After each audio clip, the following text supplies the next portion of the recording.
This is the Huawei Mate 20X 5G, and right now it's Huawei's biggest and fastest phone. So I've actually come to London to test this out properly, and instead of going to Buckingham Palace or London Eye, I'm actually going to be a massive nerd and go in search of 5G because I want to see what the Mate 20X 5G is like in the real world to see what kind of benefits we can actually get.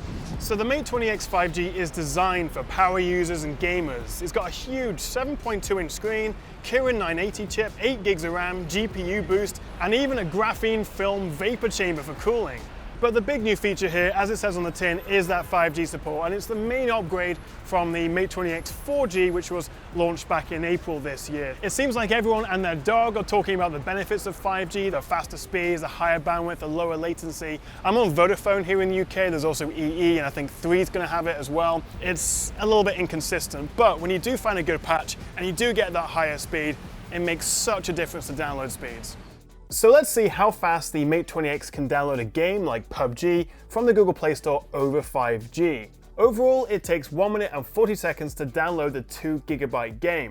But how does that compare to 4G? Well, I turned off 5G and restarted the download. Now 4G, in fact 4G Plus, wasn't just a little bit slower, it was over 10 times slower than 5G, taking a whopping 12 minutes and 24 seconds to download PUBG, versus 1 minute 40. That's crazy. But how about downloading a movie on Netflix? I've got Wolf of Wall Street here, it's a 3-hour movie, and it takes 2 minutes and 35 seconds to download on 4G. Same thing again on 5G, takes just 44 seconds. That's 3.5 times faster.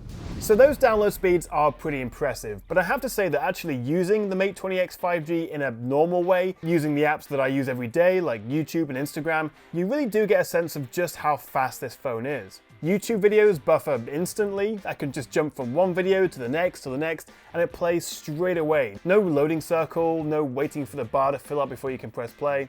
And it's a similar story on Instagram. Everything loads so much faster, even IGTV videos.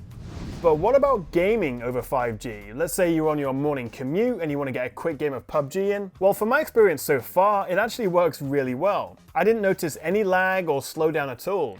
It's still too early to see the full benefits of 5G, but one of the biggest advantages is lower latency. 4G averages around 21 milliseconds of latency, whereas 5G has the potential to be less than 1 millisecond. So for fast-paced online games like this, that'll definitely be useful. Plus it opens up the potential for game streaming services like Stadia, Hatch, and Shadow over 5G. Essentially, we'll be able to get console and PC quality games streamed over 5G to your Mate 20X 5G. I mean, that's the dream. Although I think you'll need to have an unlimited data contract for your phone to use things like that. But it's not just about the speed, it's also the bandwidth, because I'm in central London, I'm actually by Holborn Tube Station, so it's a busy area, and obviously the bandwidth is used up by all the people on their lunch break right now, streaming Netflix, streaming YouTube, watching the tech chat maybe. And so when that bandwidth is filled up, the speeds are slower. So it's not all about looking at the speeds, it's also the higher bandwidth we get with 5G, which means we should get more consistent speeds with 5G, which I think is what we were seeing. So regardless of whether you're sold on 5G right now, I have to say that I really enjoyed using the Mate 20X 5G. Of course, there are other gaming phones on the market, but there's nothing with a screen this size. Playing games, watching movies, even getting some work done is just lovely on that huge 7.2-inch screen. Plus there's an option for a stylus pen if you want to draw or handwrite notes. The battery is a bit smaller versus the previous 4G Mate 20X, 4200 versus 5000 mAh, but we do have an extra 2 gigs of RAM. The battery still easily lasts me a day and a half, although if you want to extend your battery further, you may want to go back to 4G because 5G just impacts your battery a little bit.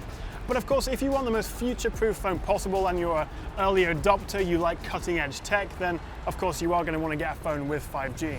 So yeah, London's 5G coverage is a little patchy and it does depend on the network you're with, but playing 5G games, playing PUBG online over 5G did work well. But what do you think of the Mate 20X 5G? Too big, just the right size? And also, would you invest in a 5G phone right now, or do you think you might wait a little bit? Let me know in the comments below.